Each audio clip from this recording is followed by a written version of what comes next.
เดือนแปดแห่งแปดค่ำส่งพระน้องพระบาทตักห้าเดือนแปดแห่งแปดค่ำอีกส่งพระบาทตักห้าเดือนแปดเป็นส่งพระเจ้าตนหลวงเวียงพะเยาต้งเอี้ยงพระเจ้าตนหลวงเวียงพะเยาที่ส่งเดือนแปดเดือนเก้าส่งพระธาตุสีจอมทองเดือนเก้ารับไปส่งพระน้องขอม่วงแม่ดินที่บอกไฟมันตกบนทุนเท่าเดือนเก้ารับดังนั้นเป็นธรรมเนียมปฏิบัติจารีตที่บ้านตองเมืองเพื่อองค์ส่งพระธาตุส่งน้ำพระบาส่งน้ำพระนองเป็นจารีตเมืองเราวันนี้ปากับส่งน้ำพระธาตุเจ้าเอกานะครับเลย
วันนี้คุณโยมจากจังหวัดนครปฐมซึ่งเป็นลูกศิษย์หลวงพ่อพระครูวรกิจพรโยมอุปถากนำโดยคุณกัญญาผู้การจากจังหวัดนครปฐมวันนี้ได้นำตู้พระพิธรรมได้นำพระพุทธรูปและก็ตลปักคัดกรองคัดไตมาถวายด้วยวันนี้ประโมทนาคุณโยมจากนครปฐมเจ้าภาพพัฒนาเพลงทั้งหมดในวันนี้ดังนั้นวันนี้สัปดาห์ญาติโยมเราต่อมาถึงเดือนแปดเป็นวันพุธแค่กาเอาไปทิ้งส่งวันที่รับเท่าวันที่เดือนแปดออก14ครับวันนี้เอาวันที่คือวันที่30ทุกเดือนเมษาตามวัดก็เอาวันเสาร์วันที่เป็นหลักอาทิตย์แรกของเดือนอะไรอาทิตย์สุดท้ายของเดือนอะไรแม่กาเอานี่เอาวันที่30 เมษายนทุกปีเป็นวันประเพณีส่งน้ำพระธาตุเจ้าแม่กู่อาทิตย์วัดครูบาเจ้าท่านเจ้าคุณพระมงคลวชิราลัยครูบาท่านเจ้าคุณอินทาวัดน้ำบ่อหลวงวัดนารามพ้นโศกเดือนเต้าแห่งแปดฝักอันนี้พระธาตุเจ้าเมืองสำคัญของเมืองสันปะตองเทียนแต่ครูบาเจ้าเทียนแต่ครูบาเจ้าอินทยักษ์รักษาครูบาเจ้าวัดน้ำบ่อหลวงวัดโศกเดือนเต้าแห่งแปดฝักเป็นจารีตวัดต่างๆก็ลงกับรถเอาวันเอาเดือนเป็นหลักแล้ววันนี้มาถึงแม่กาวัดแม่กาตำบลแม่กาสันปะตองเอาเริ่มว่า30 เมษายนส่งน้ำพระธาตุแม่กู่อาทิตย์ลวดสื่อจตาวัดสื่อจตาผู้เจ้าหลวงแล้วก็สื่อจตาศรัทธาปัจจุบันในเวลาโสมเปิดหัวแล้ว9 นาฬิกา 55 นาที30 เมษายน 2569จะได้ประกอบพิธีสมโภชพระธาตุถวายตามศาลาส่งน้ำผ้าสื่อจตาหลวงเจ้าหน้าที่เทียนชนวนจุดตั้งมั่นสาธุชนสำรวมกายสำรวมวาจาสำรวมใจตั้งจิตจะเป็นสมาธิอันดับแรกในคำรบเบื้องต้นจะเป็นการจุดธูปเทียนเครื่องนมัสการบูชาพระรัตนตรัยชุดกลางขอเรียนเชิญท่านวาสนาบุญคำช่วยท่านนายอำเภอสันปะตองอันเป็นพ่อเมืองแม่เมืองประธานในพิธี ได้เพื่อเกียรติจุดธูปเทียนชุดกลางบูชาพระรัตนตรัยณบัดนี้ขอเรียนเชิญท่านครับสาธุชนประนมมือขึ้นครับสำรวมกายสำรวมวาจาสำรวมใจตั้งจิตคือเป็นสมาธิท่านวาสนาบุญธรรมช่วยถือเป็นแม่เมืองสันปะตองลูกเรืองวัฒนาบัดนี้ท่านแอมเภอนำทำการใดทุกอย่างสำเร็จราบรื่นเรียบร้อยทุกประการขับรถเบื้องต้นท่านจึงจุดเทียนหนึ่งคู่จุดธูป3 ดอกเป็นเครื่องบูชาสักการะพระบรมสารีริกธาตุพระเกศาธาตุพระพัตตธาตุและพระพักขินโมลีธาตุองค์พระเจดีย์อันศักดิ์สิทธิ์ปฏิสถานไว้ยังวัดแม่กาเป็นพระธาตุเจ้าองค์คำที่มนุษย์ชนคนเทวดากราบไหว้พระธาตุเจ้าองค์นี้ประเพณี30 เมษายนต่อจากนี้ไปจะจุดเทียนมงคลสัตตพันธ์7 เล่มอันตั้งไว้บนสัตตบริพันธ์คือเครื่องสูงศรัทธาประนมมือไหว้ไว้เนิ่นเพื่อปูชาเทียนบนสัตตพันธ์สูงที่สุดในจักรวาลโบราณปูชาพระเจ้าเจ้าทั้ง3เป็นมงคลอย่างยิ่ง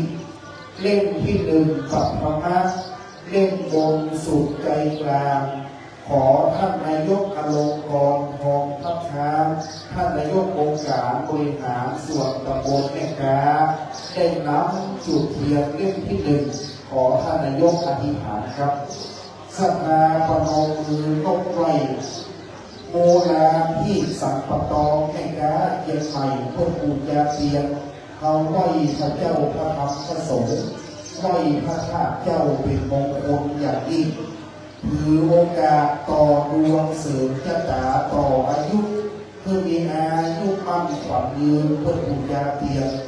ท่านนายกอลงกรณ์ท่านเป็นผู้นำได้นำจุดเล่มที่1สว่างแก้ในแสงดวงปัญญาเล่มที่2เรียนเชิญคุณกัญญามุกดารัตนอุบาสิกาจากจังหวัดนครปฐมวันนี้เมืองพระปฐมเจดีย์เป็นเมืองพระธาตุคุณกัญญาท่านได้เดินทางมาวันนี้เป็นเจ้าภาพถวายโต๊ะและตู้พระอภิธรรมถวายพระพุทธรูปถวายพระไตรและถวายตลับปักเป็นเจ้าภาพพัฒนาหารเพลงทั้งหมดวันนี้โมทนากับคุณโยมจากจังหวัดนครปฐมเป็นโยมอุปถาคุณกัญญาปีนี้กลับนครปฐม100,000,000นะมหามงคลเกิดขึ้นคุณกัญญาท่านใจดีเป็นเจ้าภาพทุกอย่างเลยตอนจากนี้เล่มที่3เชิญพ่อหลวงรัตพงศ์กาขำพ่อหลวงบ้านแม่กาในนามผู้นำใหญ่บ้านเฮาเป็นตัวแทนศรัทธาทุกหลังคาหอเมืองบ้านแม่กาเป็นบ้านเศรษฐีนี่ในพระพรแม่กาพุทธประวัติยิงฝั่งน้ำปิงสันปะตองเป็นบ้านเศรษฐีชื่อว่าแม่กาบ้านนี้รุ่งเรืองพัฒนาแต่ละวันนี้อยู่ห้องเย็นเป็นสุขพ่อหลวงนำปูชาเทียนแล้ว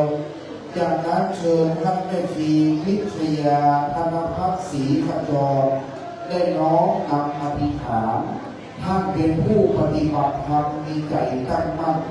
แม่ชีจะจุจตุถามหามงคลเล่มที่4ขอแม่ชีและอธิษฐานนำคณะผู้ปฏิบัติธรรม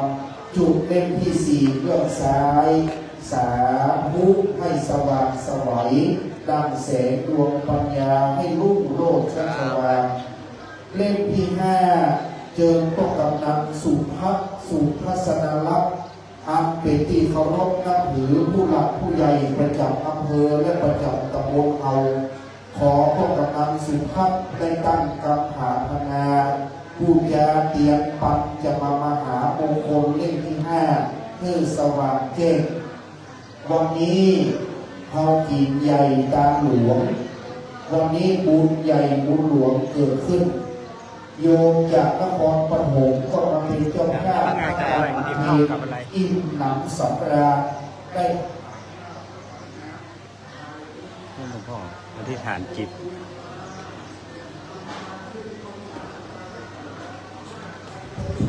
ได้ถวายเข้าถวายน้ำให้ชุ่มฉ่ำสมบูรณ์เล่มที่6เชิญคุณนำพิการพระประนิธิธีรบุญรัตนอุบาสิกาจากนครปฐมเมืองพระปฐมเจดีย์เป็นเมืองของพระเจดีย์ที่ใหญ่ที่สุดเป็นเมืองมหาจอมเจดีย์วันนี้เลยมาส่งน้ำพระเจดีย์วัดแม่กาโมทนาของคุณโยมนครปฐมได้มาถวายมัตตหารเพลงถวายทุกอย่างให้ชุ่มชื่นร่มเย็นนะครับจากนั้นเชิญคุณแม่ละออบุญเลิศจากนครปฐมให้คุณแม่มีสุขภาพแข็งแรงเดี๋ยวแม่จะจุดเล่มที่7วันนี้งานวัดแม่กาท่านพระครูวรกิจพรหลวงพ่อสวัสดิ์ท่านเป็นพระสงฆ์ที่มีเมตตาสูงหลวงพ่อสวัสดิ์นั้นท่านใจดีมีเมตตาโยมเลยรักและเคารพหลวงพ่อมากๆดังนั้นท่านพระครูวรกิจพรท่านเป็นบัณฑิตนักปราชญ์เมืองสันปะตองวันนี้ได้จัดพิธีการใหญ่ให้ละอองจุดเทียนแล้วจากนั้นเดี๋ยวเราจะกราบเปลี่ยนน้ำมนต์หน้าหลวงปู่ท่านเจ้าคุณพระมงคลวชิรานันท์หลวงปู่ท่านเจ้าคุณอิฐาการนี้จึงเชิญท่านนายกอลงกรณ์ทองพระช้างเข้ากราบหลวงปู่และจุดเทียนขันสาครน้ำพระพุทธมนต์และประเคนปากน้ำพระพุทธมนต์ถวายหลวงปู่ทีนี้หลวงปู่เจริญอายุพนะมงคลย่างเข้า12เป็นพระมหาเถระผู้รับสัตยูมีอายุยืนเป็นร่มโพร่มไทรเจริญอายุพนะมงคล92เป็นพระราชาคณะที่เมตตาในเมืองสัมปตองจากนั้นจะจูเพียงสืบชะตาข้าขอที่บนหลวงพ่อพระครูวรกิจพรอาเป็นเจ้าอาวาสเจ้าชะตาปูญาเตียงในสตวงหลวง108ครอบนางตามไตครอบเก็บครอบไม้ครอบไม้ครอบหนาวครอบก็คือปะหันครอบก็วันก็หูครอบก็ดูพระจ่าครอบนานาต่างๆเพื่อดับไปเสี่ยงไปสูญไปเสแต่วันนี้อย่างนี้เพื่อมีโชคลาภสการอายุยืนนาน100 สาวขวบเข้าผู้เพียรออกไม้เป็นเครื่องสักการะเราจะต้องกราบพระสาธุชนกราบ1กราบ2กราบ3อินาสการะนาพุทธังอภิปูชยามาอิมินาสการะนาธัมมังอภิปูชยามาอิมินาสการะนาสังฆังอภิปูชยามาอะระหังสัมมาสัมพุทโธภะคะวาพุทธังภะคะวันตังอะภิวาเทมิสวากขาโตภะคะวะตาธัมโมธัมมังนัมมัสสามิสุปฏิปันโนภะคะวะโตสาวกสังโฆสังฆังนะมามิโยมขันเกี่ยวทั้ง3จากที่สันปะตองว่าโยมขันเกี่ยวทั้ง3สุมาเกี่ยวออกกันนะมามิพุทธังคุณาสา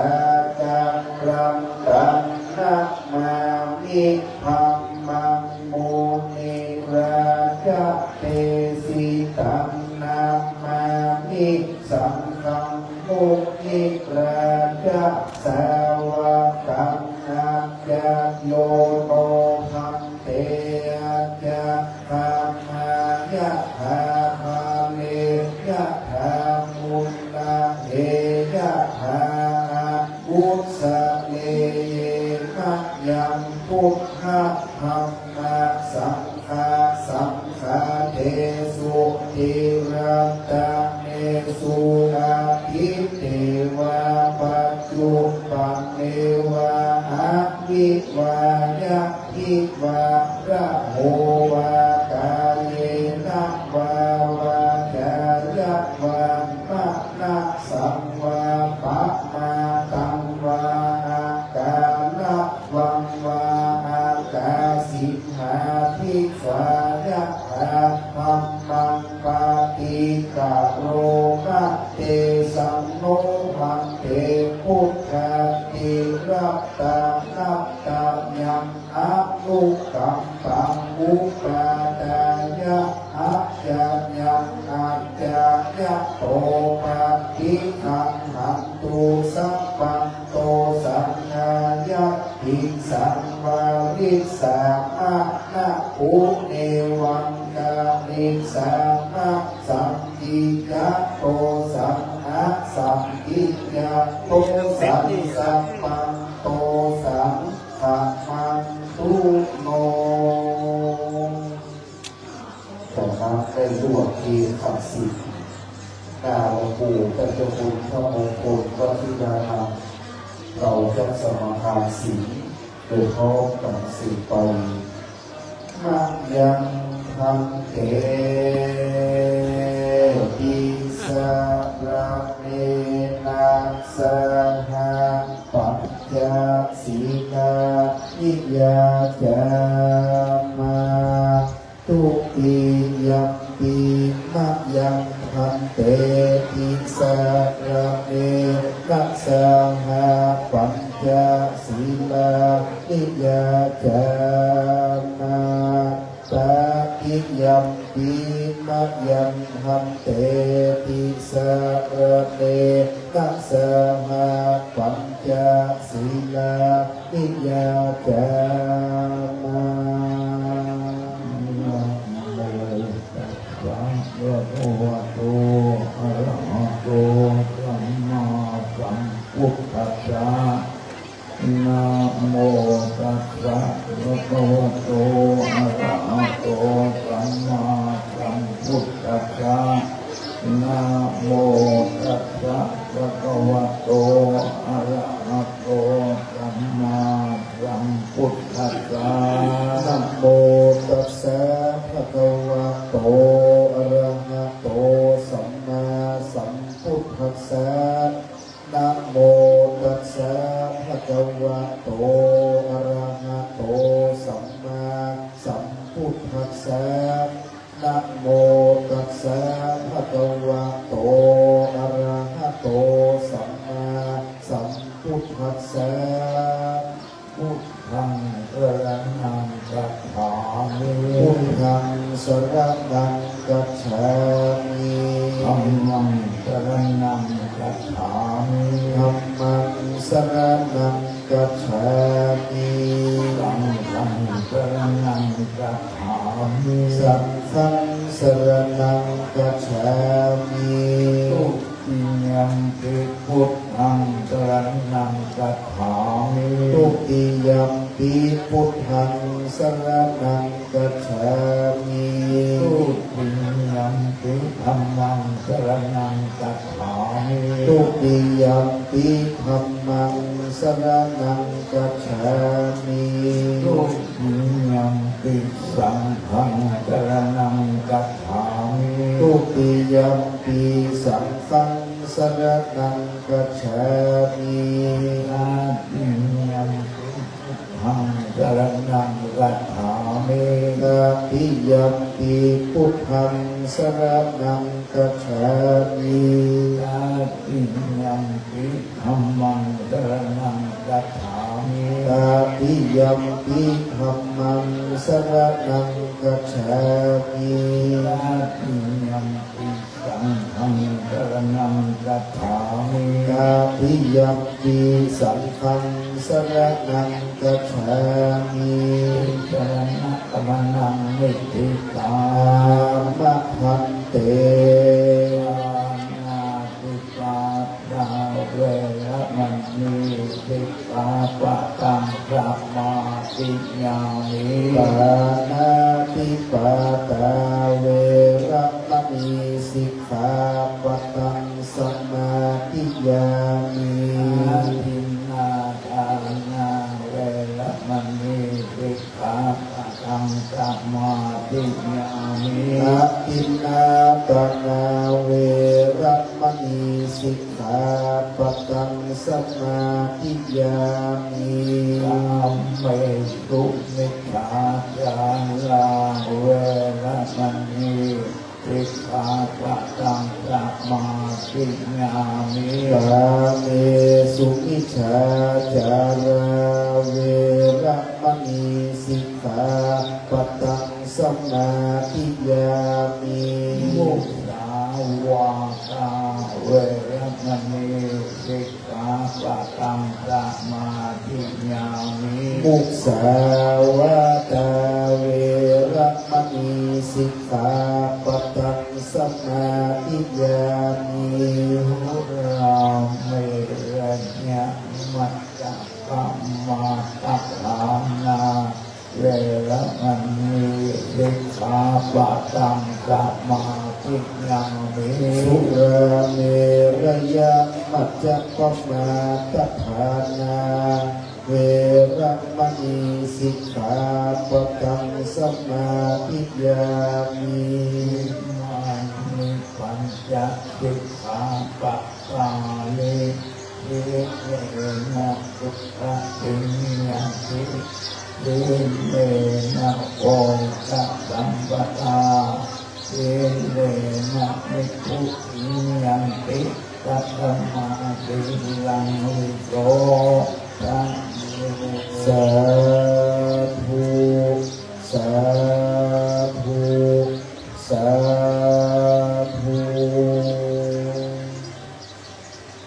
กระเดียวจะขอหลวงพ่อพระครูสถิตธรรมาภินันท์พร้อมโดยหลวงพ่อพระครูวิสุทธิธรรมานุสิทธิ์วัดกาสาทั้งสองรูปจะได้นำเจริญพุทธมนต์สมโภชพระธาตุลวดในสวดสืบจตาแบบล้านนาญาติโยมนำได้สายสิญจน์เหนือศีรษะลงเรียนรอบศีรษะก็จะส่งโภชพระธาตุลวดสืบจตาประจำปีสืบจตาวัดสืบจตาบ้านสืบจตาสภาหลวงปู่วัดน้ำบ่อหลวงและหลวงพ่อวัดศรีเกิดจะเป็นพระภาวนาจารย์อธิษฐานจิตหลวงพ่อพระครูสถิตธรรมาภินันท์ผู้รักษาการเป็นเจ้าคณะอำเภอสัมปตองโต๊ะเป็นพระมหาเถระครูบาหลวงวัดอินทร์ให้ชัยนครกับครูบาหลวงวัดกาสาจะนำพระสังฆเจ้าเจริญพระพุทธมนต์สมโภชและสืบจตาสืบไปครับวิปติปฏิภาหายาสัพพสัมปติสิทธิยาสัพพทุกขวินาศายาปริสังทุธรรมังคัลลังวิปติปฏิภาหายาสัพพสัมปติสิทธิยาสัพพะพยาวินาศายาปริตังทุธรรมังคัลลังวิปติปฏิภาหายาสัพพะสัมปติสิทธิยาสัพพะโลกวินาศายาปริตังทุธรรมังคัลลังปริตวานเมตังสเมตาปะทันตาวิกิตาจิตตาปริตังพนันโตสัพเพกะเมจรูปเปกิเลสิกาลกะเตจันตาลิเกวิมาเนเตเประเทกะคาเมทรวนากาเม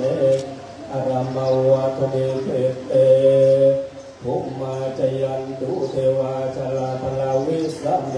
ยขักันทัพนาคาติขันตาสันติเกยังมุยวรวัตนังสาทโว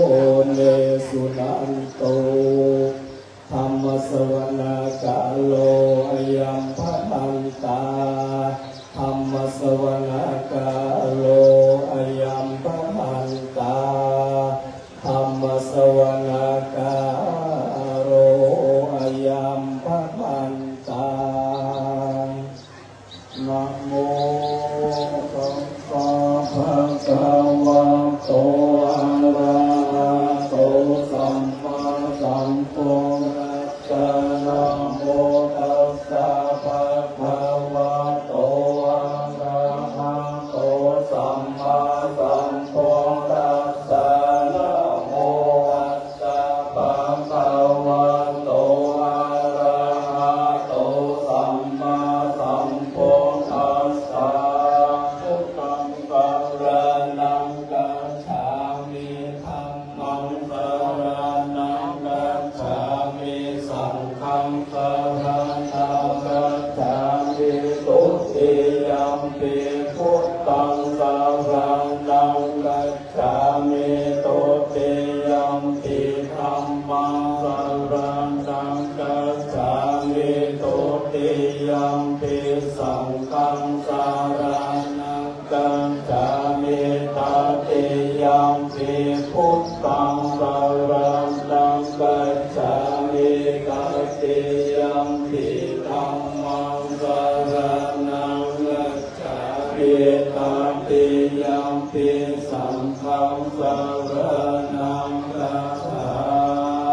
มินะโมเมสัพพะพุทธานันตาติสาวาระรักขาโนกันนังกะโรมาหาวิโรเมตังกะโรนาหายาโสสารันดังกะโลโลกาอิโตติปังกะโลโสตินตังโลโกตัญโยชนะปะโมกโขมังกะโลโกเรสะจัปโปสุมาโนสุมาโนติโลเรวะโตระติวัตตะโตโสมิโตนาสัมปันโนอนุมาตติสานุตตะ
สาสัพโพริสังโฆวาจันตานังทิราคังอิกาโพนะโมปุลาสิตานังนิสัมปะทิติอาสัตตะรัตตะสุขะรามาติกามะปะเป็นมหาจักรพรรดิบนว่าทรงเครื่องนิมนต์เดือนเจ็ดลำที่เล็กดำก็มันได้เสือกันมาหลายรุ่นมีตอนบนที่ได้ไม่ได้สาอยู่คู่กับวัดนาผู้อักษราได้ส่งน้ำส่งเข้าตอนปัจจุบันมามีท่านพระครูจันสอนอย่างเราพระครูวรกิจชาพรตั้งเจ้าได้เปลี่ยนเจ้าเก่าเจ้าเก่านี่หลักตนปัจจุบันตนเป็นตนสร้างสืบสานกันต่อก็ใส่สืบกันมาก็หลายรุ่นก็มีตนกูลบัดนี้เศร้าได้บอกว่าท่านพระครูวรกิจชาพรเจ้าศีลเจ้าปอน้องจะยอมเธอไว้เองในการคู่หัว พุทธังธรรมินะทิเยพุทธาภูเตอาวันติกวาเวสาลิยาติสุปกานังกาเลโสติยามติปาริตังการงโตอายัสสมานันทาเทโยวิยาการุญญาโอปัฏฐาเปตวะโกเตสัตตาสังอาเสโสยักขาวาเลโสเทวตายาสานามติปันติยังจาเวสาริยังโคเลโลกามันโตสัตโตปิตาสัมโพธิวิคัมปายังสิปัมมังสาราตาเปเสการิกันตัมพันนามาเอสิวัตนาจัปปานังปันติตานังจะเทวันดาปูชาจะปูชาติยานังเอตัมมังนารามุตตังมังกาติโรกาติสาวาโสจะปุเพจะกัตตาปุญญาตาอัตตาสัมมาปานิทิราสัมมังคาราพุทธังมังภาโมสัจจัญจสิปัญจวิชัยโยจะสุสิกิโตสุขังปัจจยาวาจาเอตัมมังคาราพุทธังมังมาตาปิโตโอปัฏฐานังพุทธทารัสสังฆโออานาปุราจะกัมมันตาเอตัมปังคาราพุทธังมังทานังจะตัมมัจจาริยาจายาตากานังจะสังฆโออานาวัจจานิกัมมาภิเอตัมมังคาราพุทธังมังอารัตติวิรัตติปังกามัจจคันนาจะสัญญาโมอัปปมาโตจะนังเมสุเอตัมมังคารามุตตังมังคาราโวจะนิวะโตจะสันตุติจะกะจัญโยตัง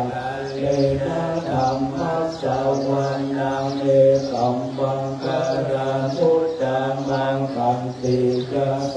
วัจจะสัตตามั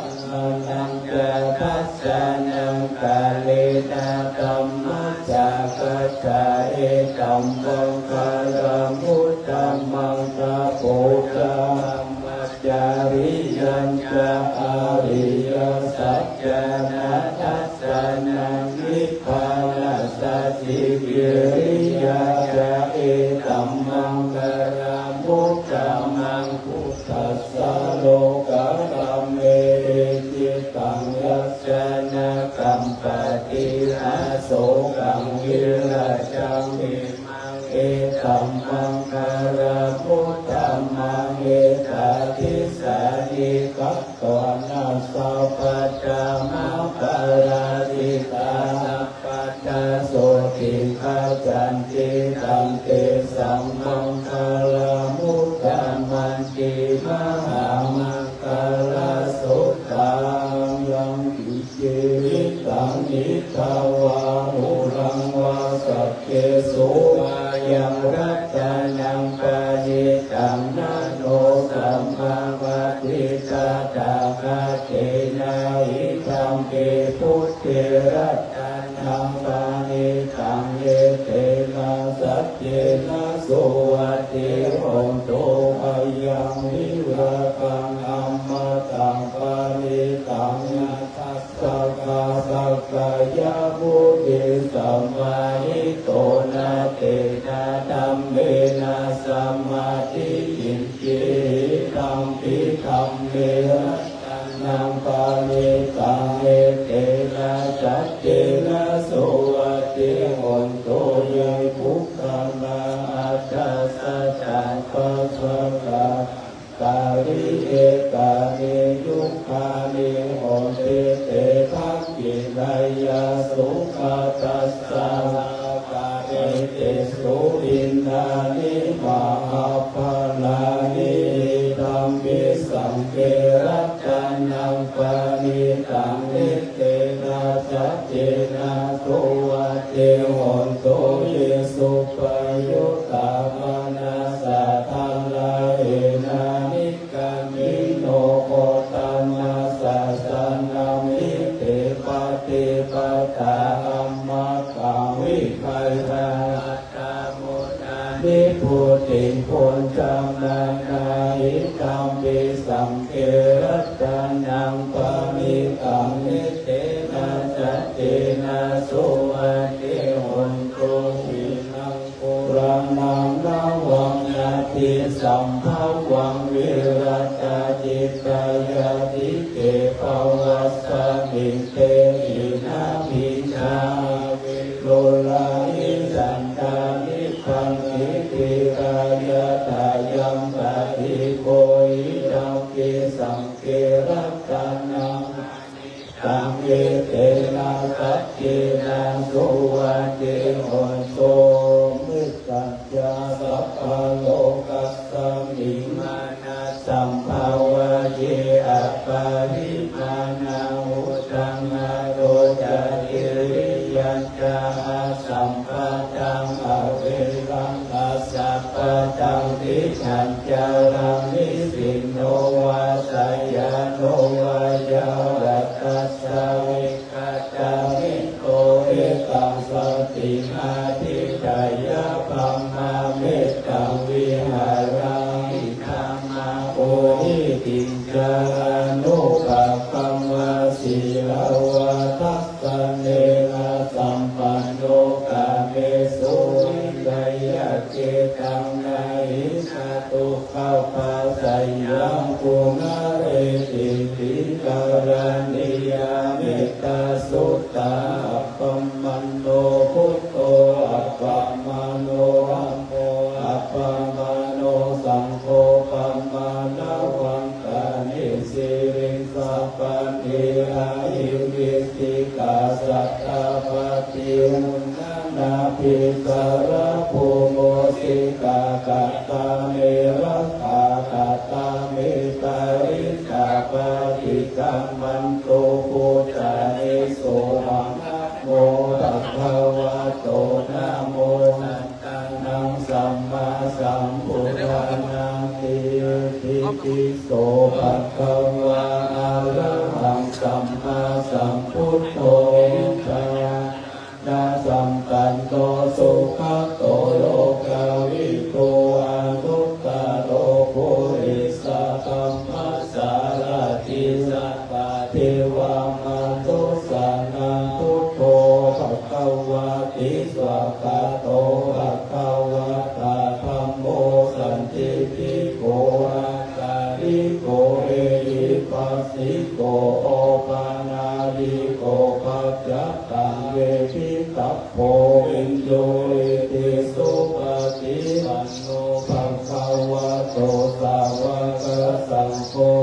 สุปฏิปันโนภะคะวะ โตสาวกสังโฆยายาปฏิปันโนภะคะวะโตสาวกสังโฆสัมมิติปฏิปันโนภะคะวะโตสาวกสังโฆยะติตังกัสสะริปุริสายุคาติอัตตาริสาภูคาลาเอสาภะคะวะโตสาวกสังโฆอาหุนายโยอาหุนายโยทักขินายโยอัญชลีลาทันติโยอนุตตราปุญญเขตังโลกัสสาลิเยวังพุทธังกรันตานังธัมมังสังฆัญจาภิกขโวภายังวาสัมปิตัจจังวาโลมหังโสวะโสนะเอสติติสัทธาตุกิลารักขันโตอุตตะสันติการาตุวันเกติตวารักขิโตสันโตโตสัพพะปะเยนะจัสสะโอกาเวเนมุตโตสัพพะสังฆาปะวันจิโตสัพพะวิรามาจิกันโตเนโพโตจัสสุยังภาวังปิติโยวิวัจจันโตสัพพะโรโควินาศตุมาเตภาวะสันตารายโยปิติกายโยโกภาวะอภิวาทนาสิริสานิจังวุฒาปัจจายิโนจัตตารโอธัมมาวัฏันติยุวันโนสุขังภาลังพุทธังโพลกิสังฆโตธัมมังนังอิกโยตัสสะวิริยัมปิติปัสสติพุทธังคัจจตถาภะเลสัมมาทุติขาพุทธังคัจจเตเตสัพพะทัสสินามุนิยาสัมมาทัสสะตาภวิตาภาโวเรนะสังวัตันติอาภิญญายานิพพานายาสัมโพธายานิพพานายาสัมโพธิยามิเอกัสสมิงสัมมาเยนะตุงโอคัลลานันจักขัสสะปังคิลาเนทุกิเตทิสาภูสังเกสัตตาเตตาเนติตาตังทินังทิโกโรคามุจยันตุตังตังเอเตนะสัจจวัตเทนะโสติเตโอโสสัมปะทาเอกาทาธัมมาราชาอิเกลันเยนะภิเกหิโตจุนทัตเตเปมาตังเดวะภัตตาเปตวานาสัทธารังสัมโพธิปัจจานาภัตตาธัมมาพุทธาสิกานาโสเตนะสัจจวัตเทนะโสติเตโอโสสัพพะทาปารินาเตกะอาปะตารินานังปินะเอสินังมัคคันตากิเลสาวะปัตตานุปติธัมมะตังเอเตนะสัจวัตเทนะโสติเตโหตุสัพพะทายันตุเนปิตังอาวะมังคะลังโยจัมมานาโพสะกุณะสัสสะโตอะภะคะโอโตสุขินังอังคันตังพุทธังเวนะวินาสามินตุยันตุเนมิตังอาวะมังคะลังโยจัมมานาโพสะกุณะสัสสะโตอะภะคะโอโตสุขินังอังคันตังธัมมานุภาเวนะวินาสามินตุยันตุเนมิตังอาวะมังคะลังโยจัมมานาโพสะกุณะสัสสะโตอะภะคะโอโตสุขินังอังคันตังสัมภานุภาเวนะวินาสมินโตภะหุงกัมมะสัมมาทิเนมิตาสาวุตันตังเนคาราโลติตาโคนัสเสนามารังกัณาติธัมมาวิธินาทิตาวามุติโนเกตัสสะภาวะตุเตชยมังคาราธิมาดาคิเลขา มมาวิโยติตาสัพพะระติโกลัมมานาลาวะกังมาคามาตาตายะปังคันติสุตันตาวิตินาทิกวามุติโตตันเอสะภาวะตุเตเจยะมังคลาทินาลาภิมิงนาชาวันลังตินาตาโพตังภาวะเกจักกัมมาสติวาสุตารุนันตังเมตตัมปุเสกาวิทินามุนิโทตังเตสัสสะภาวะตุเตเจยะมังคลาเอโอกิตาภะคะมาทาสุขารุดังสังฆวันติโยธนาปะทังกุลิมาลวันตังอิทิสังฆตัมมโนทิตวามุนิโตตันเตสัสสะภาวะตุเตเจยะมังคลานิกัสสนากัสสะมุตารังอิวะอัปปินิยาติกายะวัจจันตังสานากายมัสเสสันเตนะโสภาวิติตาทิตวามุติโตเนกัสสะภาวะตุเตเจยะมังคลานิสัจจังวิหายามาติสัจจภาวะจิตุวาทาภิโรหิตัมมานาติอันทตุสัมปัญญาปฏิปัจจาริโตทิตวาโตตันเตสัสสะภาวะตุเตเจยะมังคลานินันโตปัตตังตาพุทธังกังวิพุตังมาเตติพุทเตนะเทระพุทธเทนาธัมมาปัญญันโตอิโตเอสาวิตินาชิตวามุเดนโตตันเตสัสสะภาวะตุเตเจยะมังคลานิทุกขมาทิเตพุทธาเนนะสุตตามัทธังพระมังวิสุทธิสุติมิติภคาปิตานังยานาเตนะวิธินาทิตวามุติโตตัเตชัสสะภาวะตุเตเจยะมังคลานิเอตติพุทธายามังคลาอัปปะกะทาโยวัจจโนทินาทิเนสารเตมัตตันติคิวานาเทกาวิวิอานิโยปัฏฐวานิโมขังสุขังอติกัมมายานโรสัพพัญโย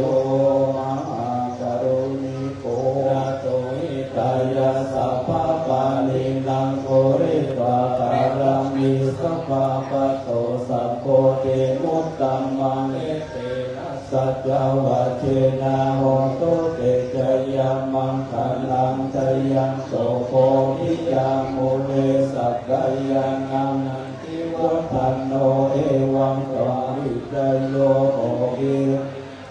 กยัมมังกาเลอัปปาราชิตาปันลังเกสิเสปทาวิโกคันเลอภิเสกเกระตาพุทธานาอัคคปโตปะโมทติสุนาคตังสุมังคลังสุปะภะตังสุติตังสุขันโนสุโมโหโตจะสุจิตังธรรมจาริสุปะทักขินังกายกัมมังวาจากัมมังปะทักขินังปะทักขินังมโนกัมมังเอปัฏฐาทินาปัฏฐาทินานิกัตตวานาลาปันตติปัฏฐาทิเนเทอัตถาลัตตาสุขิตาวิโรลังอาโพตัสสะสันเนอโรคาสุขิตาโอทานาสัพเพนิยาติติสัพพัตตวาพุทธาตันนังโลสัตตังอุตตมังวะยังวิตังเทวังนานุสานังพุทธะเตเทนะโสตินานัสสันโตปัตตวาสัพเพทุกขาวุปาสันตุเตสัจจตัวธรรมรัตนาโลสัตตังอุตตมังวะลังปาริลาอุปัสสมานังธรรมะเตติ นะโสตินานัสสันโตปัฏฐวาสัพเพปัจจาวุปัสสะเมตุเตสักกะวาคารัตนังโอสัตังอุตตมังวรังอาหุกายังปะหุกายังสังฆเตนะโสตินานัสสันโตปัฏฐวาสัพเพโรกาวุปัสสะเมตุเตนะภิปุณณตาวิจโยโลเกอนุตตโรสัพพสัตตาเอตถายะธรรมตกานาเเทวะเตปาริวะเตราชตันเตระมโนเสเกปาวะเกปยะเกนะเกวิเศโภเตอาการามารันเตนะจัสสะปัสสะมาหารนามุตโตตาเปตวะกานะมาริตังตัสเสวะอานุภาเวนะวุตโตเอโวสิสัตตาสุตาสีลังสัมมาคายะธัมมังสุจาริตังจาเรตัสเสวะอานุภาเวนะวุตโตเอโวสุขิสัตตาลิกิตังจิตติตังปุจจานารังวัจนังอารมปาริสังเทสันนังสุตวะปัสสะอายุปวัฏฏาติอภิปุณณัสสามิจโยอัมโมโลสัพพสัตตาเอตถายะตังตวังกันนาเอเกวะเตปาริวะเตราชตังเตอามาโตเตภาวะเกภยะเกนะเกวิเศโภเตอากาลมาระเทนะสัพพัมมาปะรานามุตโตตาเปตวังกาลามาริตังปัสเสวะอานุภาเวนะเจโวสุขิสัตตาสุขาสีลังสัมมาทายะธัมมังสุจาริตังจาเรตัสเส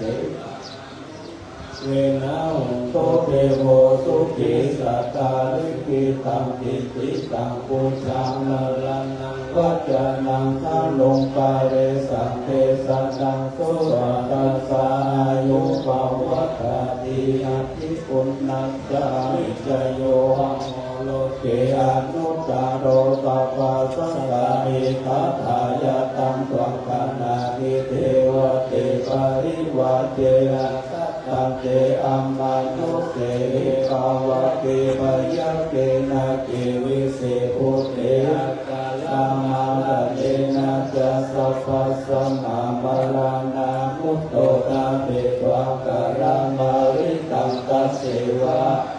ภาเวนะหุนโตเทโวสุขิสัตตาสุขาสีลังสัมมาคายะธัมมานุจาริตังจาเรตัสเสวะอานุภาเวนะหุนโตเทโวสุขิสัตตาลิกิตังจิตติตังปุจังการังนังวัจนังอารุปาเรสังเทสนังสุตวะปัสสะอายุปวัฏฏาติ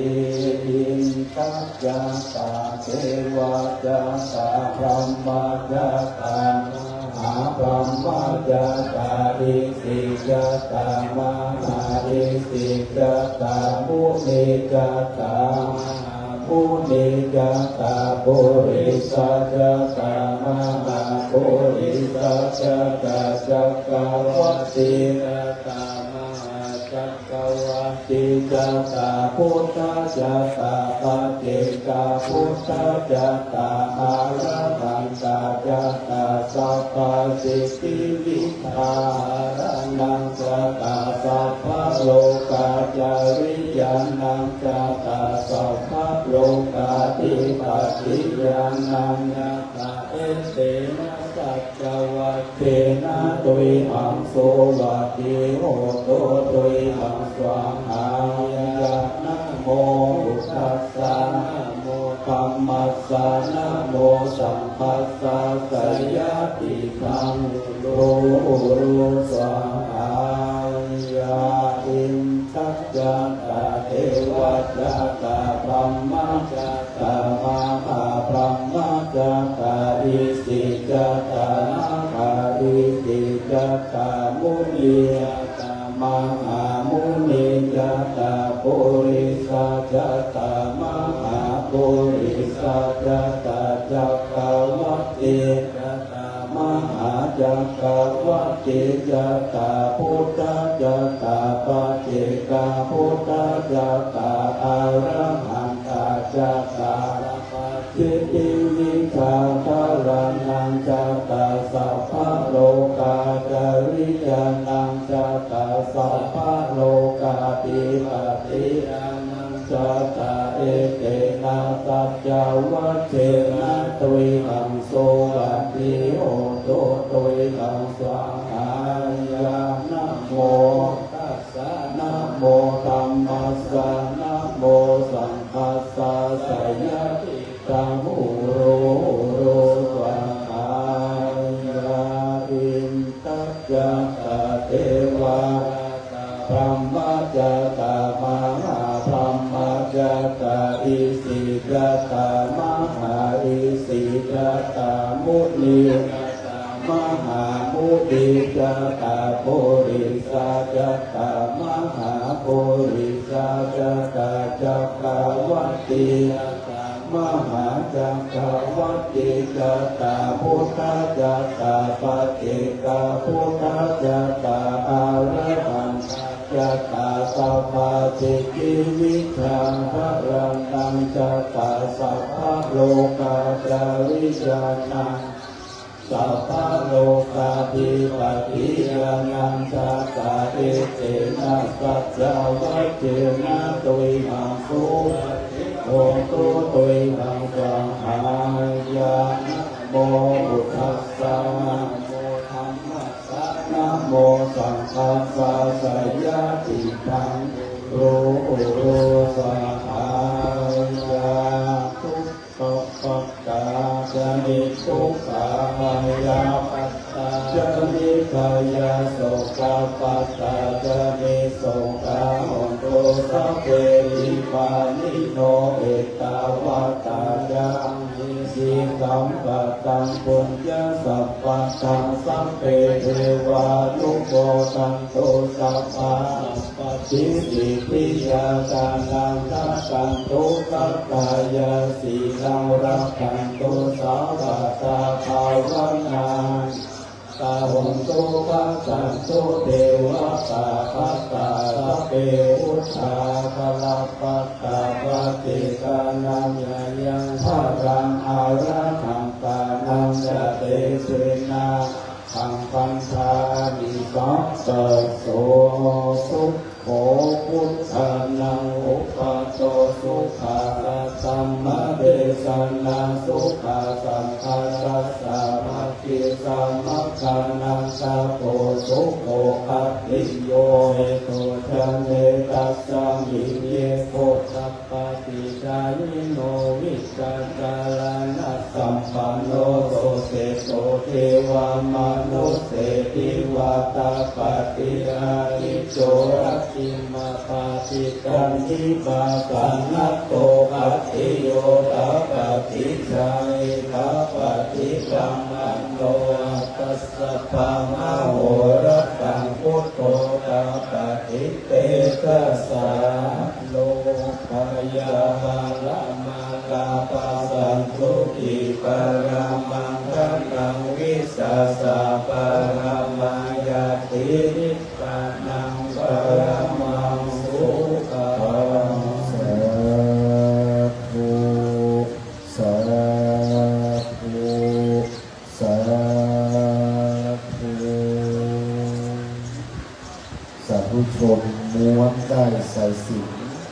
กลับขึ้นเหนือศีรษะดังเดิมศรัทธาฝั่งดึงเทเนอร์รอวันตาน้อยแล้วโมดก็ดึงบนหัวบนเก้าพระเจ้าพระสงฆ์หากเราดึงโต๊ะใส่หัวครูบาอาจารย์จะเป็นบาปฉะนั้นตอนนี้ให้ม้วนกลับขึ้นที่เดิมกราบนี้หลวงปู่พระเจ้าคุณพระมงคลพระศิรานันท์หลวงปู่พระเจ้าคุณอินถาที่ปรึกษาเจ้าคณะภาคเจ็ดวัดวนารามน้ำบ่อหลวงท่านพระครูสุนทรสันติรัตน์ที่ปรึกษาเจ้าคณะจังหวัดเชียงใหม่วัดศรีเกิดได้เป็นพระภาวนาจารย์พร้อมด้วยพระครูอินทจักรโสพลครูบาเจ้าคำฟั่นวัดเกาะโจ้ ได้เป็นพระภาวนาจารย์ได้หลวงพ่อวัดอินทวิชัยหลวงพ่อวัดตาสานำคณะสงฆ์72 รูปเจริญพระพุทธมนต์สมโภชได้สืบกระตาแล้วต่อจากนี้ไปตามโบราณบ้านเมืองจะได้สู่นาควตาและโอกาสเวียนตามโยงขันเข้าตอกดอกไม้นะพระมินทรงปล่อยเป็นลำดับสืบไปหน้าบัดนี้ครับอิตังโนสัพพะทุพุทโธปะการนาวิเศษสัตตานังวรันตขีนายากายะตัวเลวะขีตัวเลมะโน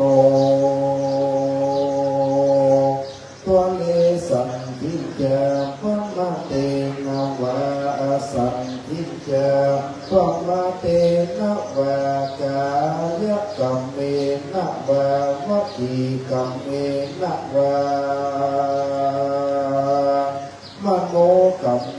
นะวะอาทิตโตสังปัจจุปันโตสังอนาคตโตสังสัพพันโตสังฆมันตุโนโย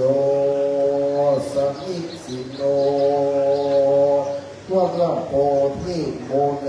มาลังสะเสนังมหันติวิจโยสัมโพธิมากัทิวะอนันตัญญาโนโยโลกุตตโมตังปนานามิพุทธังตังปนานามิธัมมังตังปนานามิสังฆังสุรนันตุโพนโตเทวสังฆายโยดูแลฟังระฟังระเทพกานานามวลดูอันสถิตอยู่กูวิมานยุ่งจะฟังเสียงสามกล่าวกันคาทักเปล่าประวัติที่กล่าวของตา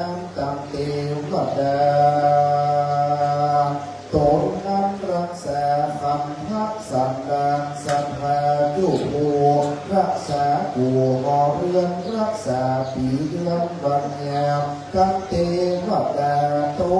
นั้นรักษาไรนามดามนาเขตพระเทพการเมืองฝ่ายรักษาเจนบ้านเจนเมืองพระพรหมเทวดาลูกพระเทวดาอากาศเทวดาพระหัตถาเทวดาลูกกัญญาใสสมีตุหาวกัมณีเนคลาเกินเทวดาติเตน้องนิวเนโมตนาตังพระยาอิตาภูมานตนโอคานฟ้าเฟืองตังเต้าเกี่ยวคุณพรหมจตุโลกกบาลตังสียักขียักขาตนนี้มีทานุภาพตังภูพันผาไพรีตังงานหน้าไพและบรมีสลีกุตาอมาตตนจำบุญและตนจำบาปตนจำน้ำยามาตาตังพระยามาตนใจหาหา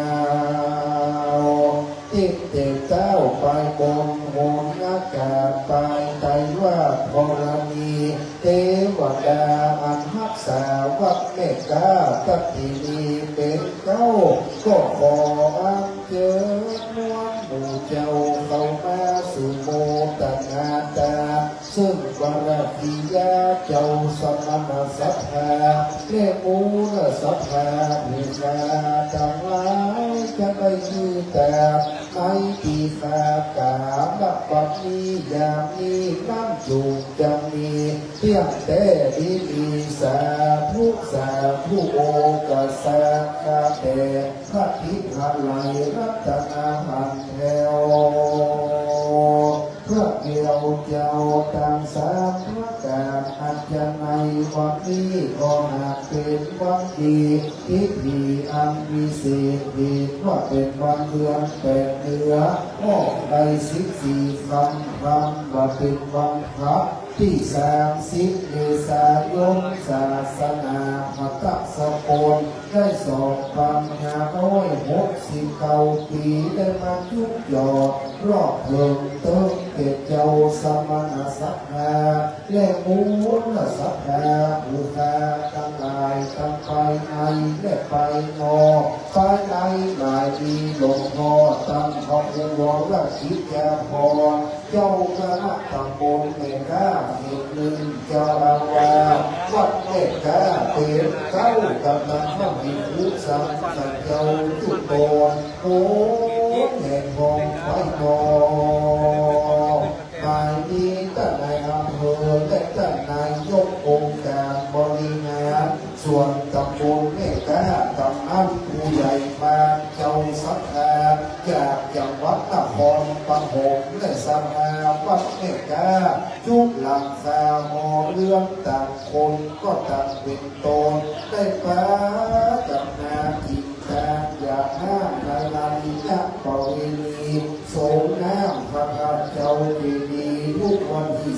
30 เมษายนรวดจะได้ตามศาลาพระมหาจักรพรรดิและสืบจะตาหลวงวัดสืบจะตาเจ้าอาวาสผู้เจ้าสักการวัดวินาผู้แก่ตั้งหลายก็ได้ป้ากันสลงคงไว้ตกแต่งเป็นร้องห้องนำมายังมีมาผู้หานาจาดวงดอกเข้าตอกดอกไม้และลำเตียงจะทุกปัจจัยไตเยาวันพุตามันตั้งไว้สองนาแห้งระเกียวเจ้าดังสามพระการของพระเกียวเจ้าทั้งสามประการจุมีธรรมเมตตาไหวนา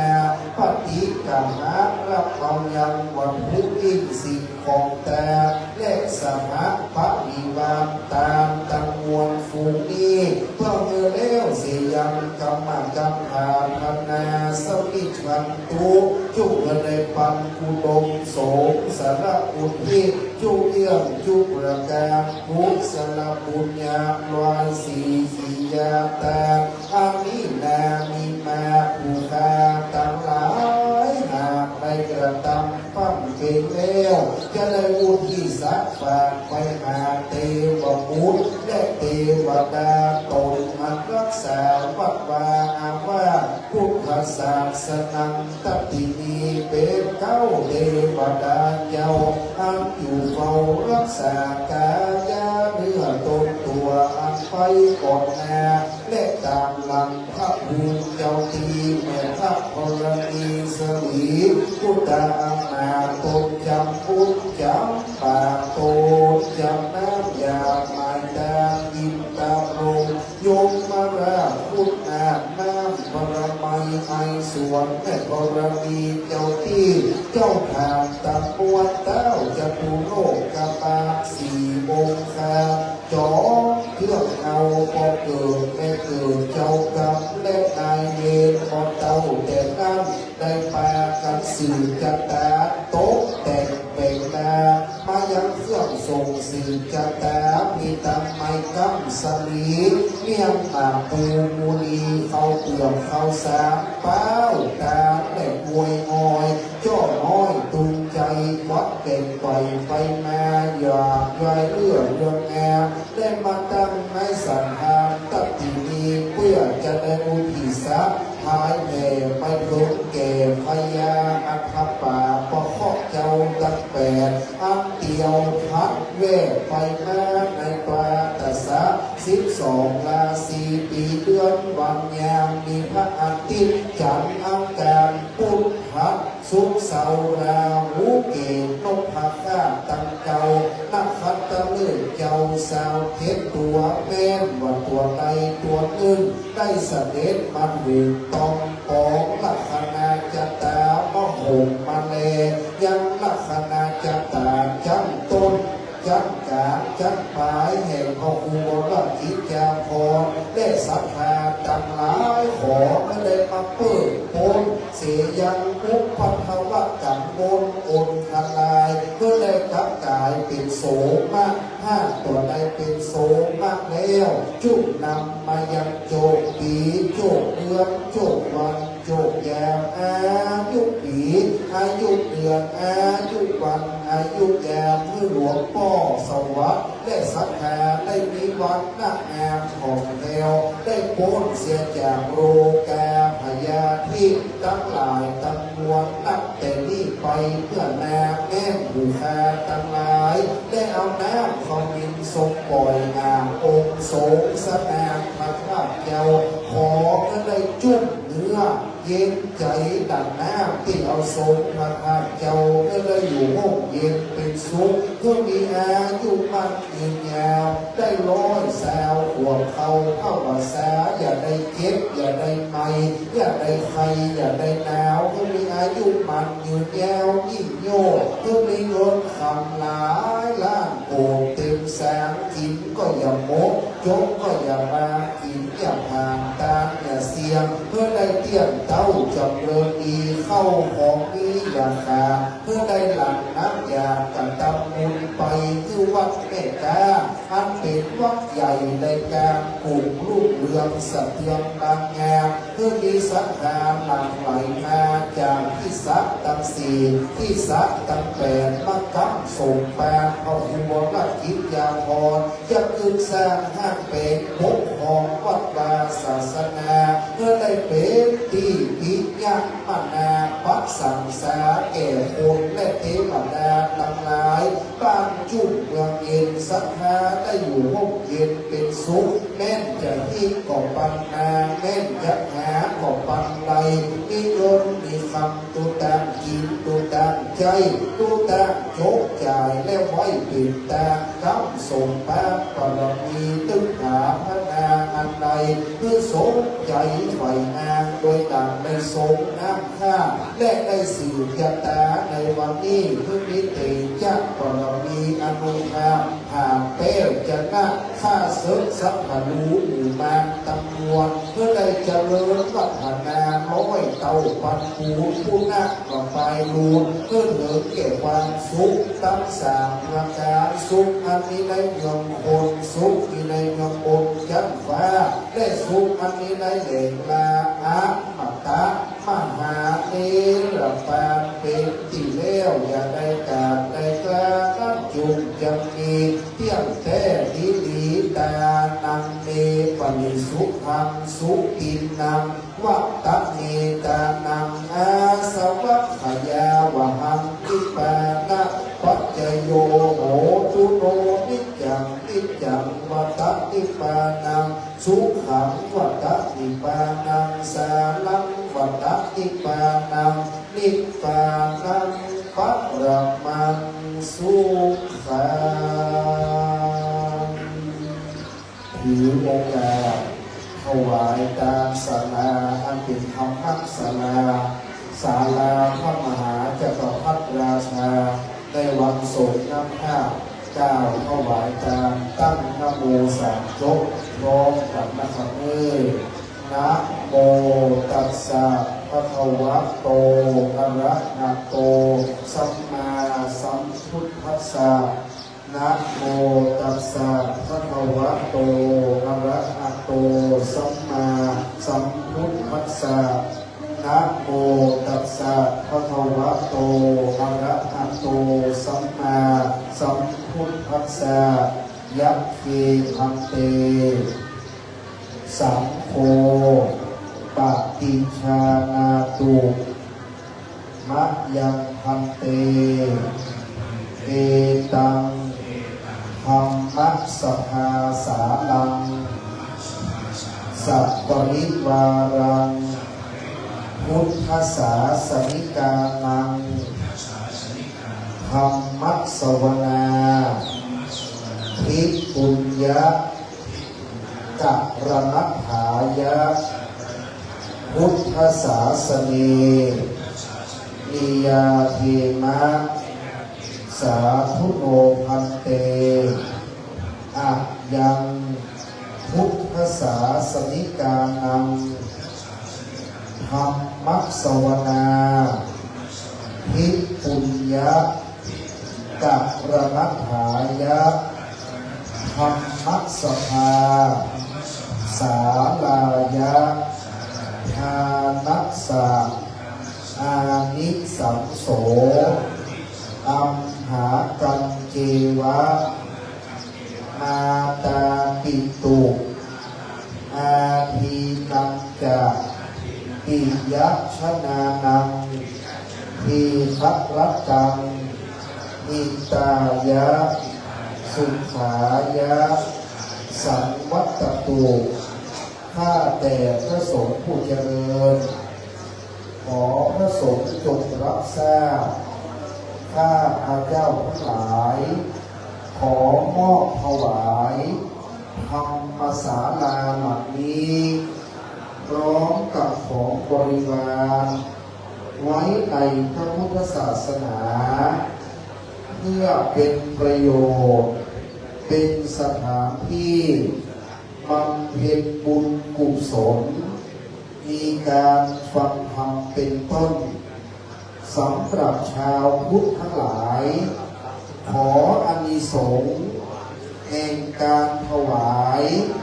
ธรรมศาลาหลังนี้เพื่อเป็นประโยชน์เป็นสถานที่บำเพ็ญบุญกุศลมีการฟังธรรมเป็นต้นสำหรับชาวพุทธทั้งหลายนี้ของข้าพเจ้าทั้งหลายจงเป็นไปเพื่อประโยชน์เพื่อความสุขแก่ข้าพเจ้าทั้งหลายด้วยแก่ปิยชนทั้งหลายมีมารดาบิดาเป็นต้นด้วยตลอดกาลนานเทอญพระสงฆ์อนุโมทนาสาธุการเรียบร้อยก็จะมีไปวันนี้ทำบุญส่งน้ำพระธาตุทำบุญถวายทานพระป่าถวายศาลาพระมหาจักรพรรดิทำบุญสื่อจักรหลวงให้รุ่งเรืองประจำวัดงานใหญ่ประจำปีได้สำเร็จงดงามด้วยดี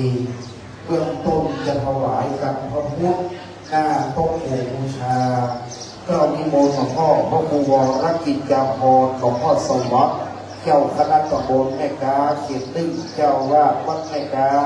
ประธานการจัดงานและเป็นร่มโพร่มไทรของสาธุชนทุกคนได้ถวายกับพระพุทธตุลุงวัดนั้นท่านเป็นพระมหาธีระผู้งามด้วยศีลาจารวัตรได้นำศรัทธากิจการอย่างงดงามทุกปีดีทุกอย่างวัดเขาจึงเจริญรุ่งเรืองเสมอมาต่อจากนั้นจะได้ประเคนถวายจตุปัจจัยพยธรรมแด่คณะสงฆ์เพื่อความสะดวกท่านนายอำเภอประเคนที่อุบาสายได้ง่ายเชิญท่านนายอำเภอประเคนที่อุบาสายท่านนายกอลงกรณ์ประเคนที่หลวงปู่ท่านเจ้าคุณมงคลมงคลพระชิรธรรมหลวงปู่ท่านเจ้าคุณมิขาท่านนายอำเภอถวายของที่หลวงปู่ด้านซ้ายอยู่หลวงปู่เลยนะครับจากนั้นตู้อภิธรรมต่างๆพระพุทธรูปและพระไตรเชิญจากจังหวัดนครปฐมคณะนครปฐมไปถวายทุกรูปตามลำดับเลยนะครับนี่ลำต่อไปนี้เรียนเชิญถวายเลยไปถวายให้เสร็จไม่ได้เชิญแยกโยมไปถวายต่อสำหรับของนครปฐมถวายตู้พระพิธรรมถวายพระพุทธรูปถวายตลับปักกับปีพระไตรแต่ละรูปที่มีอยู่นะครับเรียนเชิญพบกับนางสุทัศน์มาเกณฑ์มาก่อนกันเดี๋ยวมาก่อนมาขอโชคเวลาเขาฟันทางซ้ายพบกับนางสุทัศน์มาทางซ้ายไปเลย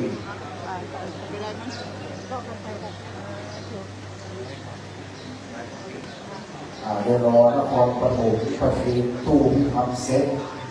จะประกาศชื่อเจ้าภาพที่ได้รับเป็นเจ้าภาพนอกตาสักการได้ยินชื่อรับลูกเลย คนใดถือก่อนเกณฑ์ก่อนคนใดเกณฑ์แล้วปิดไปนั่งแถวที่1เต็มเพื่อเข้าแถว2แถว3ก็ตามนะครับก็หลังจากนั้นเราจะมอบทุนขึ้นเอกคณะนักเรียน ญาติโยมแต่ละคนมาโหมถวายให้พวกลูกที่เป็นตู้ทำเลยนะครับ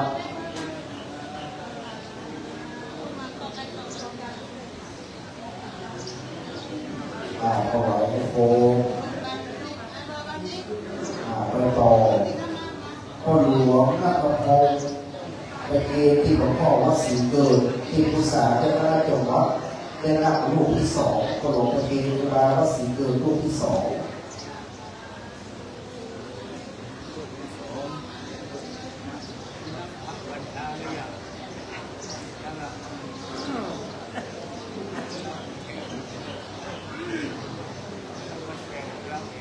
จะรับเชิญพ่อหลวงสมชายกองชัยเป็นเองที่หลวงพ่อวัดอินทร์วิชัยแม่ฟองท่านสารวัตรกำนันสำราญปันบุญเป็นเองที่หลวงพ่อรูปพนางคือท่านสารวัตรกำนันสำราญต่อไปขึ้นเจ้าสภาดังต่อไปนี้พ่อสมพลแม่สุภาพรพาคำลูกเลยนะครับแม่อัมพาไทยมีพ่อของครับแม่เสียเรือแก้วใจแม่อรวรรณอินทสายพ่อนายแม่วัฒนาสมบูรณ์ที่ระยะคุณได้หัวใจเสริมสูงแม่บอยแก้วยศคุณสมเด็จคุณบัวลอยนเดชสุวรรณมีคุณประภาพรนันทโสเป็นชื่อลูกเลยคุณดนายเพื่อภูมิคุณอัชราคุณชมคุณปณิพาโภงาคุณเสวัสดิ์ปัญชนาคาคุณสุรพงศ์คุณอรพันธ์ปัญชนาคาคุณสติแม่บ้านท่านเผาส่งผลแรง1 คนคุณศรีไทยคุณบัวจันทร์สุพรรณบุรี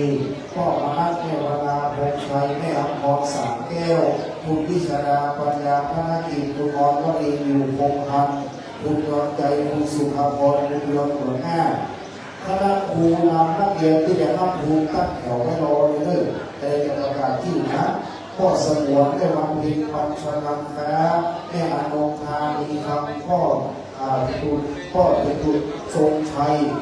แม่ยอดเรือนราชวงศ์มักไซมูแม่วามีอนุมัติน้องพุทธคุณสาพรกิติวงศ์อีกกรุงเทพคุณนรงค์คุณภูมินาโอบแก้วคุณพระนุนพัฒนาคุณเมตตาชูพันธ์คุณเสถียรศักดิ์คุณมันเป็นสอนง่ายอาจารย์ดารานียอดคำเทชิตหมื่นบางรักสตายังโยนภูมิอาจารย์ดาราศรีสุริพันธ์คุณอนุภัยคุณปิยวัฒน์ตะแก้วคุณสุรพงศ์ตะเขียวนายมงคลอายุพินแสนสุขพ่อแก้วเป็นคำสั่งตั้งมาในมาโลกแก้วพอสายพงชัยวัดนนที่เล็กมันเรียนอะไรไม่ค่อยผู้นำสุขแม่กำเกี้ยวอินทสายผู้ช่วยชาติชายการงานเจริญสมเด็จพ่อน้อยมองแม่โกจันอิติโกอินพ่อศรีจันแม่ของศรีดีปัญญาแม่ของสายทำงานนะคะคุณธีระอุ้มเทวีพ่อสุภาพแสนชัยวงศ์คุณนายคำคุณอินทองวงคำปันแม่จันสมบ้านโรงบัวแม่บัวพัดวงคำพัดสุนายวิรยุทธชัยวงศ์นางสาวเทวิลาชำนาญค้าแม่จันแสงนักสุวรรณยงบ้านไซมูลแม่วิพงศ์สายนันทพงศ์อาจารย์ขบวนแม่พงษ์เทพสุแก้วพ่อจันแม่รวยตาขำพ่ออนงแม่วันีเหลียววง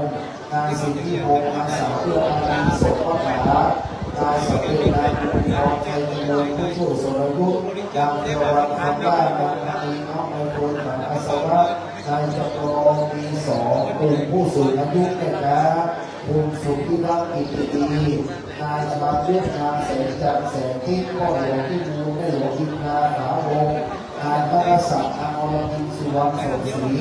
อาจารย์ประเสริฐนางสุภวรรณคำจันทร์พ่อคุณแม่เขียวคำจันทร์นายบุญเป็นนางบัวทูอินทร์ใจพ่อหลวงอภิชาติแม่หลวงเสนาอาสาคิดคุณไพศาลชวิตาถือภูคุณชัญญาสอนที่บอลอุดมสุขนายจำรัดอนันทรอุดมสมคุณชัยสมอุดมสมคุณสมพงศ์คุณวิทยาการที่ดูบ้านบัวพ่อหลานที่โคแม่คุณเรืองเจได้อยู่บ้านบัวพ่อหลานมาโรงรัตนงานเจ๊พาที่มีน้องมีเชียววันตะวิภาแม่ตัวขาและโอเขียวที่กองคุณรักไหมคำพ่อศรี รีแม่จันฉายบางคำสาวพ่อจ๋าพ่ออนันตชัยแม่สุนารีพานีคำโสดาพ่อหลวงพ่ออินแม่หลวงสังวาสน้องพุทธพ่อโอนแม่คุณสิงห์แม่หลวงพ่อบัวแม่อรพินสิงห์คณะไซคูคุณอดุลคุณพิคูลบ้านไซคูแม่ไซคำพงษ์อเมรน้ำน้องปราสาทคุณสุรพงศ์วรพันธ์ปัญชนะนะข้าวสารตองพ่อสลาที่โกงและสิบานใจได้คุณอาลีที่สามนายที่โกงจำได้ตามน้องพุทธเจริญตั้งเหนือเต็มที่มาทางใต้ที่นี่ตั้งเหนือเต็มที่ยังครับถ้าตั้งเหนือเกมโคกที่มาเกมทางใต้เลยตั้งเหนือโคกออกไอ้ลำนอกทางมีคนซิดถึงกองนครปฐมคุณกัญญาตามที่น้องนครปฐมมาถวายตอนที่2นะครับญาติโยมนครปฐมทุกสิ่งหลวงพ่อลูกไปถวายให้ยังครับตอนที่2ให้หน่อยครับผมทุกคนเลยนะทุกคนเลยนครปฐมก็เดือน2ถ้าเดือน2เองได้มาทางนี้เดือนซ้ายได้ด้วยโอ้สาธุเจ้าพ่อเดี๋ยวซ้ายเป็นวัดเดี๋ยวขวาตัวก็พอโป่งเข้าแถวขวาให้หน่อยนะครับแถวหลังเลย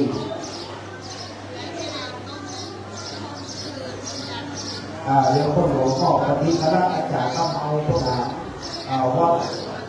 แม่จ้าเป็นคนหลวงพระธรรมพงศ์เป็นผู้มอบสติคณะคนหนาต้องเอาเลิกเรื่องคนหลวงครับ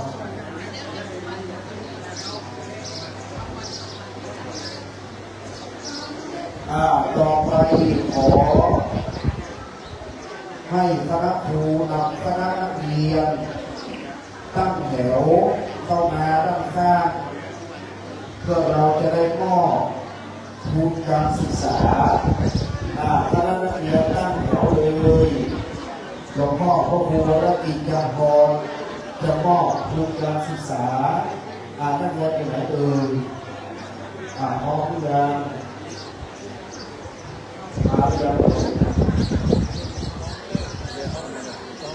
ก็ยังตั้งแถวเรื่อย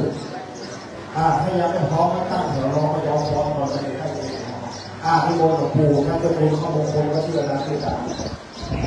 ก่อน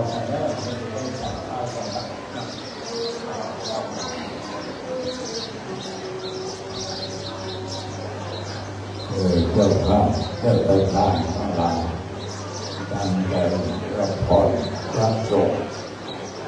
ก่อนจะรับพรของน้องนั้นท่านพระครูวรกิจจำพรมาดำรงตำแหน่งเจ้าอาวาสต่อจากหลวงพ่อพระครูอาทรอันติธรรมหรือหลวงพ่อพระครูดีตั้งแต่ปีพ.ศ. 2537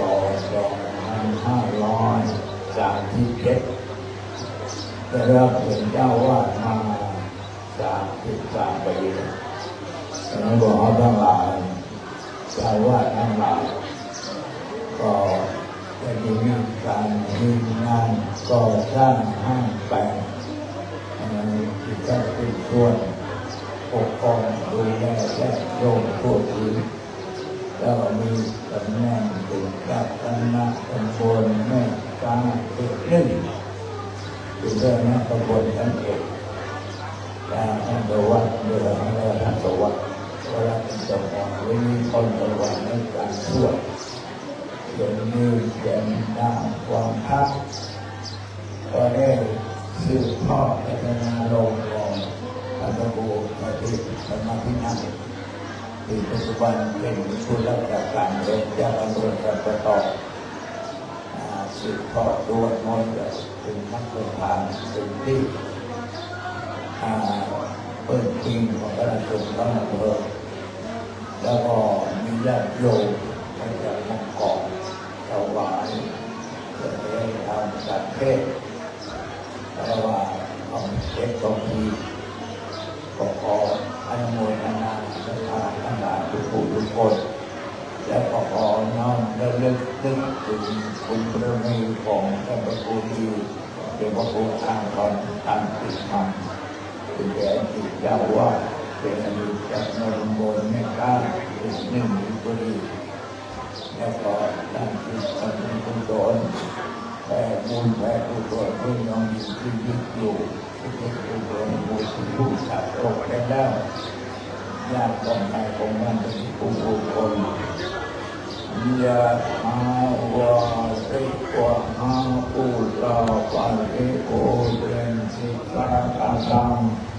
เอวะเอวะอิโตตินังเปตันนังอุปัฏฐปฏิอิติตังวัติตังตุนังอิปัมเมวะสมิจตุสัพเพปุเรนตุสัพพะยันโลภะนะระโตยะถาภริโตติระโตยะถาเยวะสันตุสัมปันโตโกเรนะสัตโตมาเตยังภะคะโตสันตะโยสุเกเตสาสุโกเอโยเอโยคือวะสัง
ริญจิตตภาวนา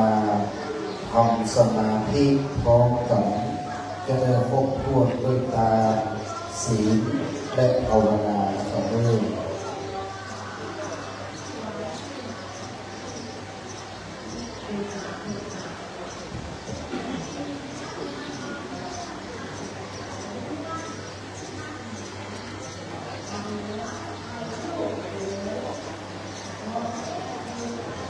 ปวดเวลาเจ้าของการทำงานอย่างมากเหตุตาพร้อมกับสืบไปอิตังตานากัมมังอิปานาปัจจโยโหตุโนนิจังอิตังสีลามังอิปานาปัจจโยโหตุโนนิจังอิตังภาวนามังนิปานาปัจจโยโหตุโนจา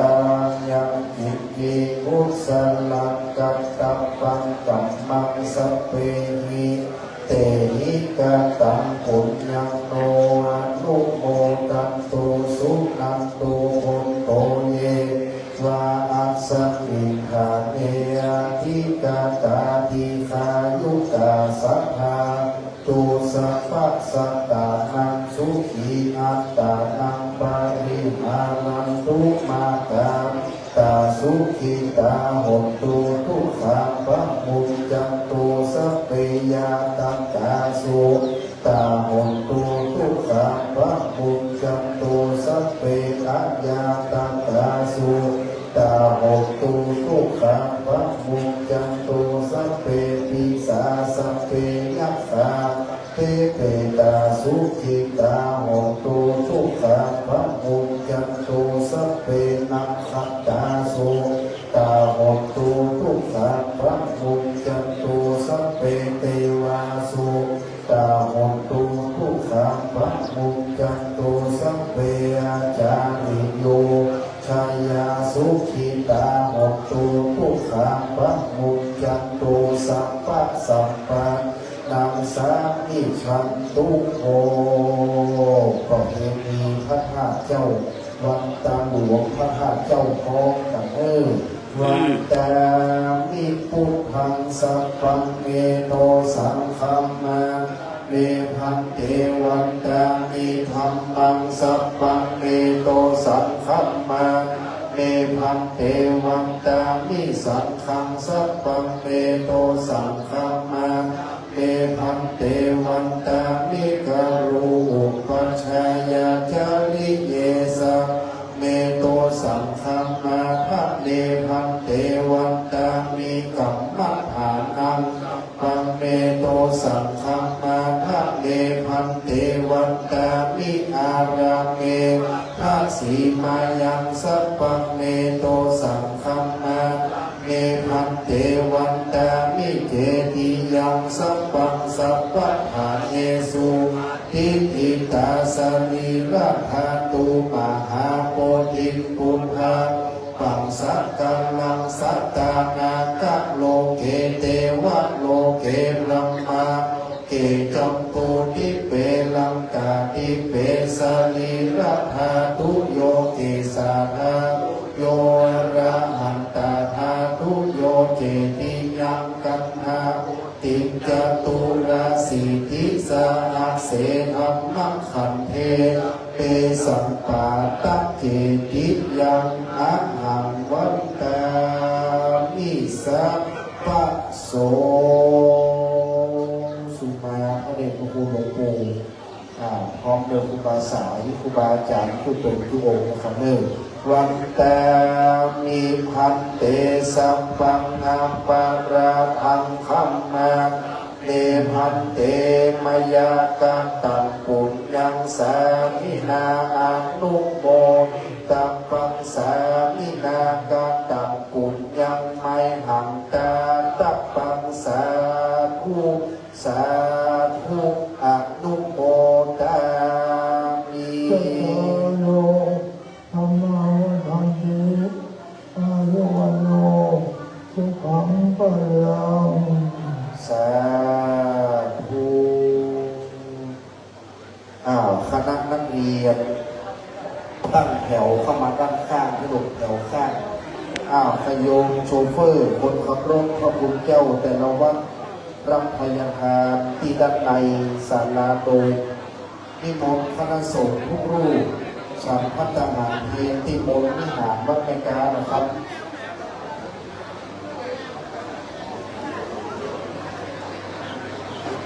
นิมนต์หลวงพ่อวางสายหลวงพ่อเพื่อนทุกคนหลวงพ่อที่สาวที่นั่งในการด้วยวัดก็รอทำสายมาที่ในศาลาเนี่ยเป็นศาลาก็ให้ดูว่าข้าสารไปเลยมาคว้างไปเลยเข้าไปกันโต๊ะอยู่ในโต๊ะนั่งได้นักเรียนตั้งแถวเข้ามาเลยลูกเดินมาเลยนักเรียนเดินเข้ามาเลยช่วงว่างๆเมื่อคณะจะมอบทุนการศึกษาให้กับน้องนักเรียนในหมู่บ้านแม่กาที่มีเกณฑ์เฉลี่ยตั้งแต่3ที่สูงขึ้นไปเราเป็นประจำปีนะเราให้ช่วยนักเรียนมากขึ้นสนใจการเรียนพร้อมกับเราสามารถเองเรียนการศึกษา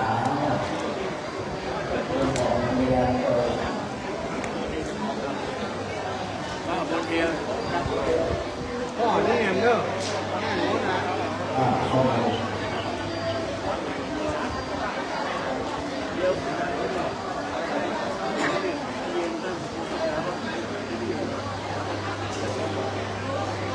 แต่ชอบเวลาเนี่ยจริงๆนะเราได้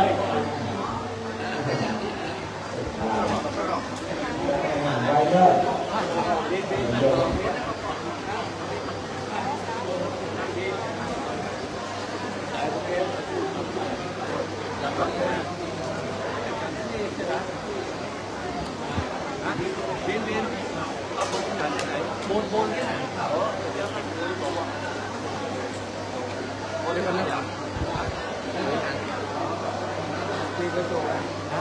มาด้านหน้าไปลูกนะ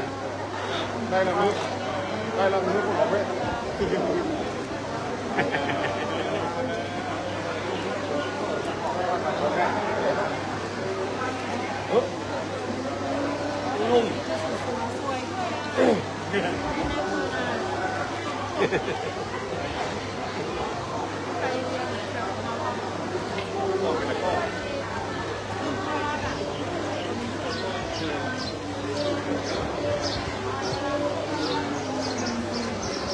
นิมนต์สามเณรโรงเรียนสันติบาลศึกษา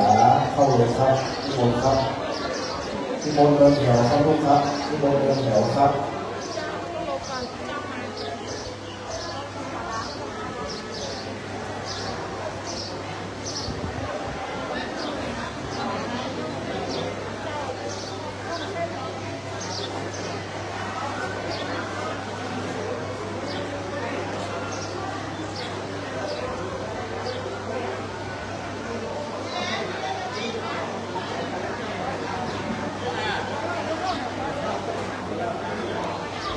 เข้ามาที่ใดมาที่ใดเดินได้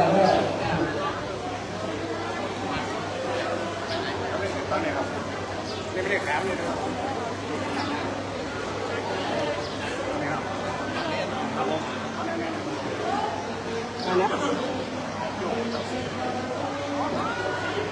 โอเคคุณครับ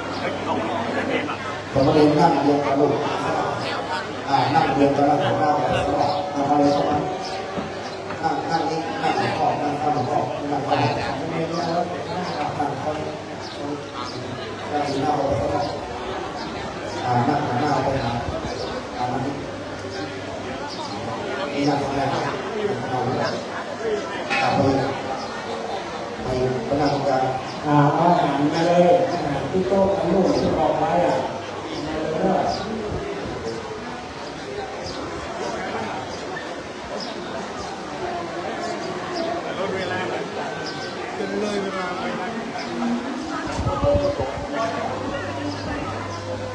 น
คุณครับขอบคุณลูกท่านลูกเองขอบคุณหลวงพ่อไปฉันเพลหนึ่งนิมนต์พระเจ้าพระสงฆ์ฉันเพลบนวิหารนะครับฉันเองขึ้นไปบนวิหารเลยว่ามีโต๊ะเหลือแล้วมีท่านสะพรมาเดินไปด้วยบนวิหารเนี่ยอาจารย์ก็เหลือไว้สัก2 โต๊ะแล้ว